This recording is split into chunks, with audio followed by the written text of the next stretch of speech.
And hello, everyone. What have I done? God, that is the finest I've ever cut it ever doing Drinks with Kate. I've been running around like a lunatic all day. Hello, hello, hello. Hello, Jeff. Hello, Paul and Roz. Hi, Cotty and John, Nareem and Keely and all the gang. Hello, hello, Sarah and all the tricks. Okay, hello. I hear that your tasting was a consummate success last week. Thank you very much. Congratulations. Hi, Craig and fam. Sharpie and Rod, g'day, g'day. Hello, Emily. Kevin's at the farm. Emily's in town. Hi. Good to see you guys. How is everyone? Are you? I was a bit worried that that no one was going to turn up. So it's nice to say hello, Alison. Little sip of water because, as I said, I've been running. Popcorn. Didn't manage to get anything except for butter and salt on it, but that's enough. It's pretty good. No one sent me any pictures. Hello, Shell. Lovely to be back. Oh no, okay. Audio issues. Has anyone else got audio issues? Can everyone else hear me? Okay. I hope so. I'm not getting any messages that the internet's not working or anything, so I shall continue on. I have some guests. I have a text message from. Oh, right. Okay. Cool. That had nothing to do with tonight. Just someone randomly texting me. Oh, thank you, Nareem and Keely. Thank you. Yes, it is very exciting. I have my friends from England here. They're just enjoying a little glass of Chardonnay, some popcorn over on Richard's table. They might pop up and say hello later, but they're feeling a bit shy at the moment. Who haven't I said hello to?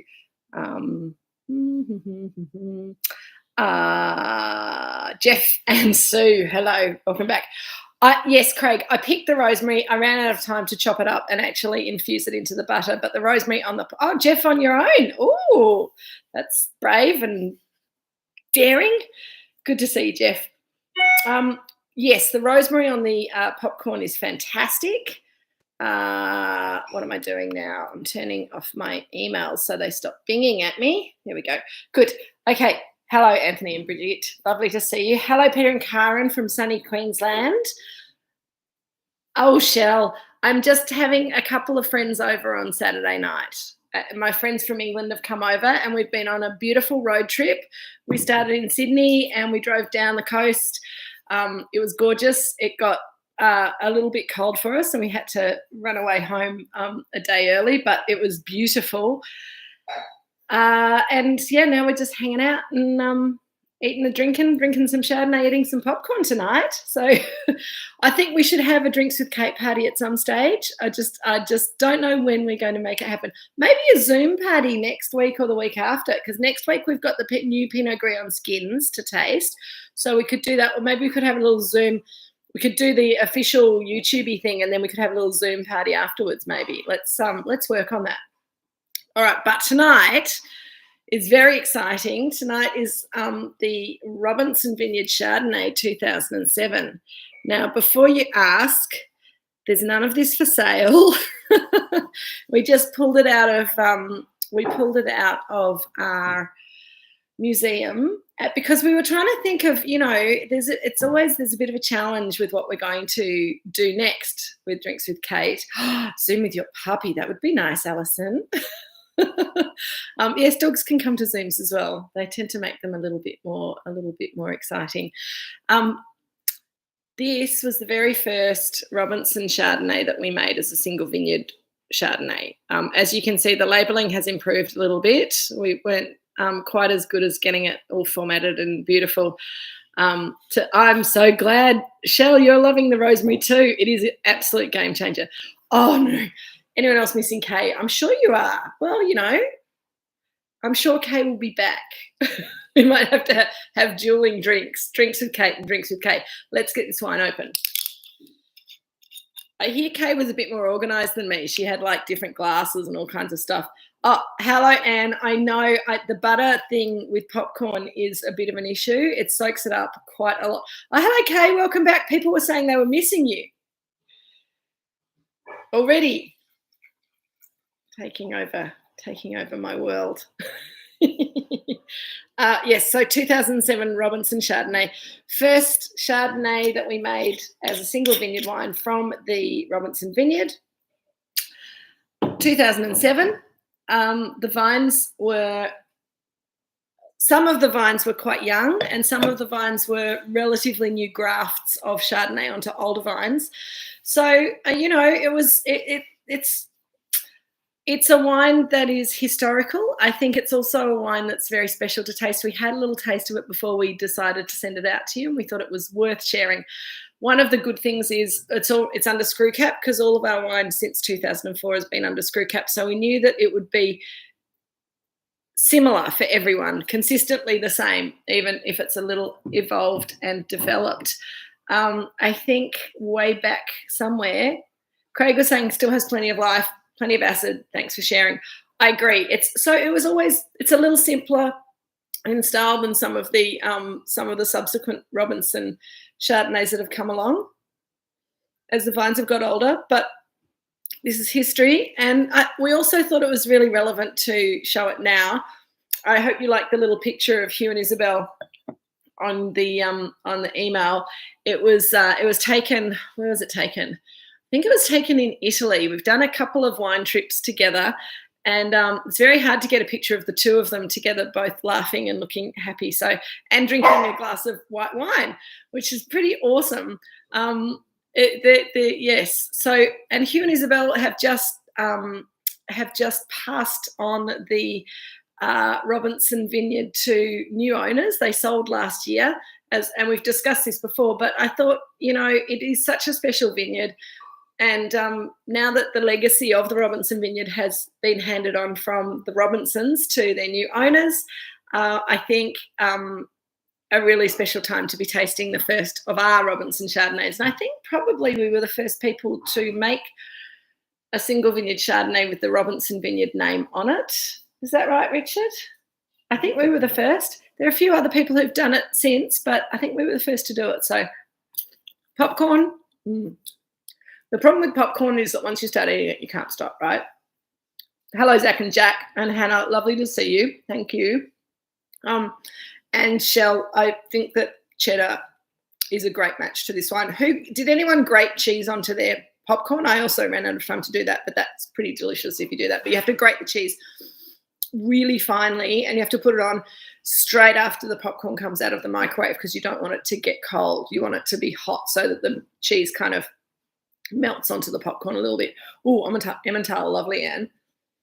So I love this wine. It's got this beautiful golden colour to it, which is sort of accentuated by the walls here. Popcorn with butter, sage, and Lake Tyrrell lemon myrtle salt. Lemon myrtle. So lemon myrtle has been a little bit of a theme of our trip. My two English friends who are visiting, Sue and Karen, had not heard of lemon myrtle before, and we have had lemon myrtle everything on our trip, but not lemon myrtle salt. That sounds really good. We'll have to see if we can find some of that, Kay. Cheese on yours. Good work, team. Too much Parmesan. Oh, sorry, Cotty. Yeah. Shell's never going to eat popcorn without finely grated Parmesan again. Well, and rosemary, right? And if you and for those of you, I think Kay did the sage. Sage is great too, because sage in butter soaks up all the flavour. Oh, good. Thank you, Kay. I shall get online and get some. So back to the wine. It does have a little bit of a buttery note to it, so hence the buttery popcorn kind of matching idea. Polly likes popcorn as well, which is why she's barking. She's barking at Richard. So a little bit of a buttery note, a little bit of a slightly Parmesan cheesy note, which I think is very appealing. Alison's added the rosemary. Good work. It is so good. And again, you have to chop it up really finely and then kind of sprinkle it through the popcorn. It's all about getting the flavour into the popcorn, because popcorn on its own is maybe a little bit flavourless, but it sucks up flavour really, really well. Back to the wine. As well as that buttery, cheesy note, there's this really lovely, I think there's a kind of like a preserved lemon, salted lemon kind of a note, but there's also a lemon curd character in there. It's still got that Robinson Vineyard citrus fruit character and that line to it. It's just got a little bit more richness to it than obviously the younger ones, which haven't evolved quite as much as this. And also the ones that we've made more recently, we do pick the fruit a tiny bit earlier, so a little bit less ripeness, a little bit less richness. On the palate, mine's pretty much room temperature. Oh my goodness, I have to show you, hang on. I saw Sue tiptoeing across to the window to get a photo of the sunset. And if anyone hasn't looked out at the moon yet tonight, we've got a full moon tonight, so that's pretty good. But here's the sunset for you. Pretty good. Karen's about to walk into shot, Karen, and wave. Go on, wave. Wave to everyone. They want to meet you. Everyone, this is Karen, my friend from England. I've known her from Wales. Sorry, all that. I knew they were whispering about something. They live in England. They're from Wales. Very important distinction. I've known Karen and Sue since 1991. So that's pretty cool. So nice sunset tonight. Beautiful moon. A very lemony colour, Alison. Well, that's interesting. I think mine is lemony. It's just looking sort of more golden because I'm in a gold room. I also, just so you know that we are having a party here, my brother has attached a disco ball to the ceiling. I'm not sure how long that will last, but anyway, what fun. It's a pity he hasn't got it spinning and sparkling light over us tonight. Maybe next week. All right, back to the wine. I'm getting very distracted today. It's very exciting. It's fun being on holiday. Even when I'm at home. Came home specially for you guys, you know. I hope you appreciate it. Okay, on the palate, it's got this lovely, again, it's got, as you say, Craig, it's got beautiful acidity still. That acid, that lemony acidity is gorgeous. There's a really nice, again, a little bit of cheesiness, a little bit of dairy in there. Thank you, Craig. I have to ask begging for compliments. It's a bit sad, isn't it? I missed you guys too. There's like almost a caramelized kind of character just on the back palate. It's not sweet. It's not terribly rich, but that depth, as Paul and Roz say, there's that depth of flavour, and it's like almost like burnt butter. Again, that popcorn flavour's coming through. Might be the popcorn that I've just been eating, but I do think that they're a really good match. Older Chardonnay popcorn, older Chardonnay, and all those cheeses that we like, Parmesan, Emmental, Gruyere. Good matches for a reason because there's some similarities in flavours. But we still see that little salty thing on the finish that we always see in the Robinson Chardonnay, and I love the fact that we can see that still here. Oh, Craig, what are you saying? If I didn't turn up, Kay was going to do a moonshine tasting. Oh, next time I go on holiday, Craig, you have to do your Nebbiolo tasting again. It is holding up very well for 15 years. I think it's deepened a little bit, Miriam, but not much. There hasn't been a huge amount of colour change over that time. Just enough to show you that the wine has a little bit of bottle age. But I think if you opened it up and poured it into a glass without looking at the label and then looked, you might be surprised to find out that it's 15 years old. And the thing that I love about this wine is that I think that we've made better Robinson Chardonnay since this. So how exciting will it be to taste those wines when they're 15 years old? Because this wine is looking delicious. So just a couple of words about Hugh and Isabel Robinson. I probably should have asked them about if they were happy for me to share that photo before I sent it out, but I think it's lovely. So Hugh and Isabel are from Scotland. And I know I've told you about them before, but as we're talking about, Anne's asking about oak. Richard, this is 15 years ago when you made this wine. Do you remember how much new oak was involved in this wine? He remembers exactly, Anne, luckily. Probably about 25% new oak, but one of the tricks, did this wine go through a full malolactic fermentation? So This had a full so we made this wine exactly the same way as we make the McIntyre Chardonnay, about 25% new oak, full Malo. And then after that, for a few years, we kind of stopped some of the barrels of Robinson from going through Malo to try and keep it a little bit fresher, brighter, crisper. I was just about to put popcorn in my mouth while I was talking, and that would have all ended horribly. So it's really interesting that after we'd made this wine, we tried to manipulate it a little bit more to be more of the wine that we wanted it to be. And then we realised that if we just picked it a tiny bit earlier, then we retain a little bit more acidity, a bit more lemoniness, and then we could let it go through a full Malo and still have all that crispness and that line. So we kind of came back to the way we made this wine, in the first place, after a bit of trial and error. And I think that's often the case for us, that we kind of know how we like to make wine here at Moorooduc. We play around with things, but most of the time we seem to come back to our default setting when we can. Not that we're not prepared to learn new things, but I think that we've kind of got the hang of how we like to make Chardonnay here. It's not following other people's trends. It's just doing what we like, making one that we love. So, what are people saying? Chatting away. Kay, roasted salmon salad with quinoa and brown rice, yogurt dressing and veggies, which would be delicious with this. I think seafood would be amazing with this. A little garlic prawn pasta would be yummy too. Paul and Roz, it is lighter in colour than lots of people expect it to be for its age, and that's one of the things that we find about our Chardonnays in general at Moorooduc, that they don't change colour a huge amount since we started using screw cap.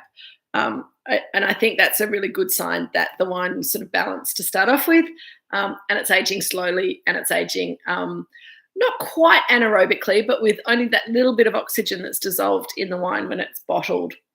So it's not oxidizing, which is really what changes the colour to darker. So if it had been under cork, we may have had much more colour development as a result. Alison, see Craig's hard earlier question about why do I think this one's held up so well. Oh, Craig, I missed that. Thank you, Alison. I got the moonshine one. Craig, when did you ask me about? Oh, never tasted an aged Chardonnay that's held up like this. Any particular reason? Because we're brilliant, Craig.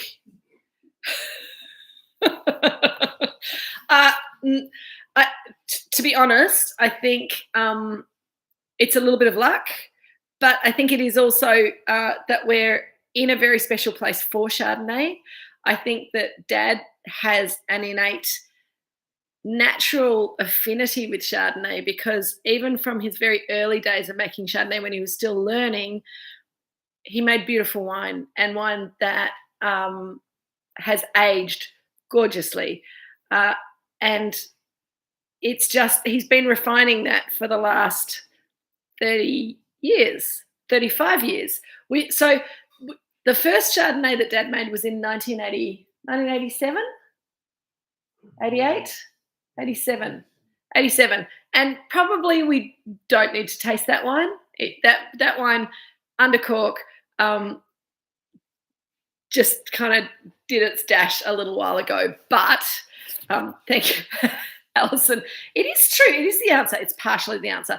I do think that there's something pretty special about the way that that my dad makes Chardonnay, and I have huge respect for that. And I think it's also something very special about the sites that we're growing Chardonnay on. And it's one of the reasons that we decided to make Robinson Chardonnay in 2007, because the fruit coming from this vineyard we thought was really good, very different in character from the fruit coming from our vineyard here. And if you'll remember, and for any newcomers, the Robinson vineyard is about 5 kilometres as the crow flies to the south of us. It has relatively similar soil, but we have more sand in our subsoil, so our vines can put their roots down deeper more easily. Our vineyard is north facing on top of a hill, so we get quite a lot of weather from the west. The Robinson vineyard is in a sort of amphitheatre, so it shelters itself a little bit, so they get less of the weather coming through, but it's a little bit further south, so it's cooler. It's a bit closer to sea level. So all these little tiny differences about the actual site where the grapes are grown makes a huge difference in both the style of the wine and the quality that you can make. And we'd been taking fruit from the Robinson vineyard for a few years before 2007. But it was in 2007 that we were like, this is pretty special. Let's bottle some off separately and see if a single vineyard wine is going to work for us from somewhere other than our own vineyard. And we've been doing it ever since. So it's pretty exciting, and we think it's a brilliant project. So we hope that we can continue doing it for a very long time. So yeah, it's pretty special. Yeah, terroir, Alison, exactly. Terroir and skill is why this wine has aged so well. Also the screw cap. Don't underestimate the screw cap. Hang on, Nareem, I've missed a whole lot of questions. Beautiful. Craig, do you have any Moorooduc Estate wine under cork? We do, and we looked at some things with the eye to putting it in a Drinks with Kate box. My problem is that every bottle will be slightly different, and some bottles will be and some bottles will be probably delicious, and other bottles will be somewhere in between. So I did actually want to ask you guys if you were interested in tasting some things that may or may not be delicious, because we've been pretty risk averse so far in the series. We've kind of kept to our screw cap wines. We absolutely can do something pre-2004 under cork. I'll have to go and rummage around down there and see what there is. But the couple of things that I looked at that were older Chardonnay, I opened a couple of bottles and they weren't awesome, but they would be very interesting. So if you are keen to roll the dice, and Craig certainly is, Paul and Roz sound like they are interested, Cotty as well. Looks like we're on, Richard. We'll go for it, absolutely. And actually, you had a bad experience with that wine, one wine that we did under cork. Got a corked version. So, as you say, it's roll the dice, and you'll just have to have like a backup wine in case your Moorooduc wine disappoints you on that night. So I think that could be fun. Nareem, the Robinson Pinot started a couple of years later, I think. 2008. We made a Robinson Pinot. And in fact, I think in 2008, am I correct in remembering, Dad, that it was the year that we had to think about how we were organising our wines, because we thought it was possibly as good, if not better, than the fruit from the McIntyre vineyard. Was that 2008 or was that 2007? He's glaring at me now, giving away trade secrets. Don't remember? Not sure. At some stage, when we were making estate wine that was just McIntyre fruit, we were upset one year because the Robinson fruit was potentially better than the McIntyre. It was a difficult year. Was that 2007 or 2008 or later? It was later. Yeah. Yeah. Yeah. Okay. So Dad's talking quietly over there. Oh, Craig, that sounds fun. So the idea was that in a year past 2008, we had a very difficult year, very low yields, and the best thing would have been to put the Robinson and the McIntyre Pinot together and make one wine as estate Pinot. But up until then, we'd been only making single vineyard wines. So the Robinson had either gone into Devil Bean Creek, or it had gone into the single vineyard wine. I don't think it might have been 2009, Nareem, but I honestly can't remember. I have to go and look at my books and come back to you on that. But after that, we decided that the estate wine should be a blend. Anything that makes the best wine, blending it between, making it a single vineyard wine, blending it between 2 or 3 vineyards or more. There you go, Polly, have some popcorn. And that was kind of the rejigging of all of the Moorooduc labelling. Black Saturday 2009 was absolutely super hot, horrible year. I'm not sure if it was that. I'm not sure if it was that year, but anyway. Blah, blah, blah. Andrew, people like to live on the edge. And good as a pear tasting screw cap versus cork. I'm not sure if I've got enough bottles to send you screw cap versus cork of the same wine. We only did it with one wine, and I think we're pretty much out of that. And we might have to do that on site when we can all get together and have the same bottle of wine or two. But we can definitely have a look at some wine under cork. Andrew was reminding me about a man that told us in 2011 that Stelvin was the future, and we didn't think it would happen. Well, Alison and Andrew, you're right. We were on Stelvin from 2004, and I think that these days selling the wine in the UK, absolutely no problem for high-end wine under screw cap. Selling the wine in Australia, absolutely no problem for high-end wine under screw cap. In America, they prefer expensive wine to be under cork still. In Asia, they prefer expensive wine to still be under cork. So there's still some work to be done, but I think that we've come a long way. And as far as I'm concerned, it's really the only way. Screw cap is fantastic. It preserves our wine and it ages our wine slowly and elegantly. Oh, that's right, and it was a screw cap that had cracked. Sorry, got me right. Shell? I bet they're better than our weeknight purchases from energy sales. Look, Shell, you could be disappointed. An old undercork wine can be very, very unpleasant when it goes wrong. But anyway, we'll roll the dice. As everyone says, Dice Man's a great book. Oh, excellent.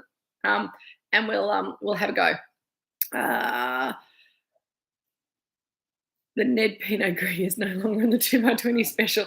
That's a shame, Shell. we tried a few Chardonnays from the local bottle shops on our road trip, and I've discovered that I have a tendency to, if I'm drinking wine that I don't really like, I tend to kind of go back for another glass to find something appealing in it, and then I'm disappointed and I've drunk more than I wanted to, and it's just not very good. So my whole philosophy about drinking a glass or two of something really special rather than 4 or 5 glasses of something cheap is intact. So that was my holiday lesson this week. So the wine is still evolving.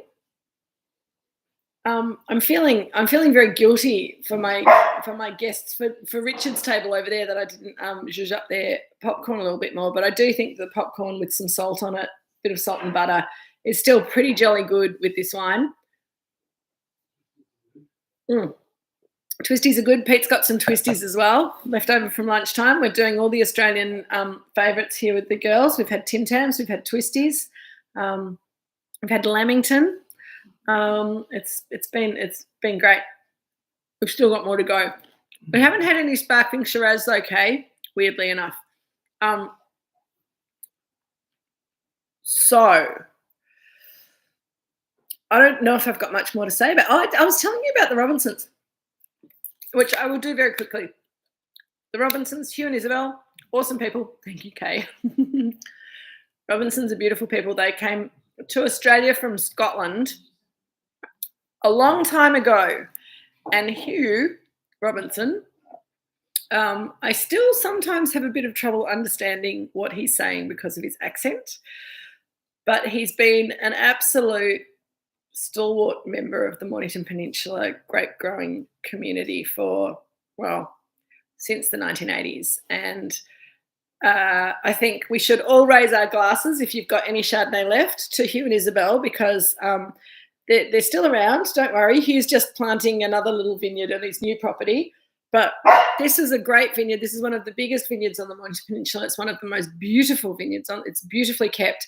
It's a gorgeous vineyard and it produces fabulous wine. So here's to Hugh and Isabel. Cheers. I know they won't be watching, but anyway, they might watch it one day. Cheers, Hugh and Isabel. Thank you for all your stellar work on the Mornington Peninsula, particularly with growing such beautiful Chardonnay fruit. That's awesome. Well, guys, I am coming to the end of to the Robinsons, indeed. I'm coming to the end of my inspiration tonight. I think the wine is gorgeous, and that's been said and done. I think we've got a little bit more wine to drink, a little bit of popcorn to eat. I hope you've got something more than popcorn to eat tonight. And I promise next week we'll do proper food matching again. I've been I haven't been slack. I went down a slightly different path for a little while with the cheese. Jill says I've been slack. Anyway, when I'm 50, I'll be much more responsible and grown up and helpful. So next week, when we meet again and I'm 50, we will be drinking the 2021 Pinot Gris on skins. Thank you, Kay. I'm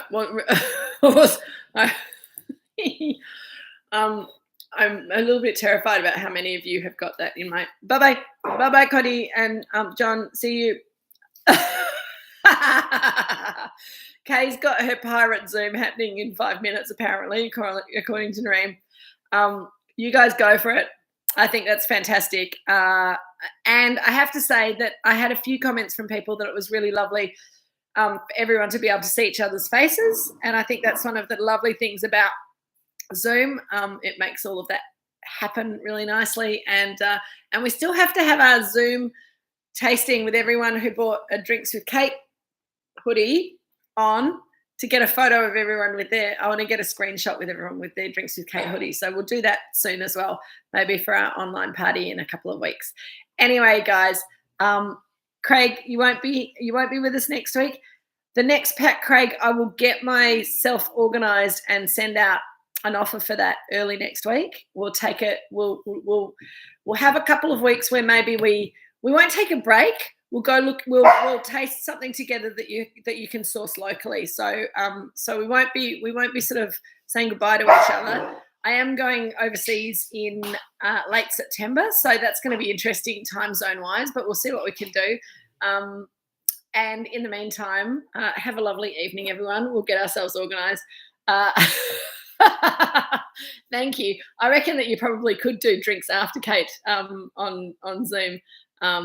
Quite happily. I'm sure that would work. Anyway, guys, thank you so much. Lovely to be back. Take care. Have a great night and cheers.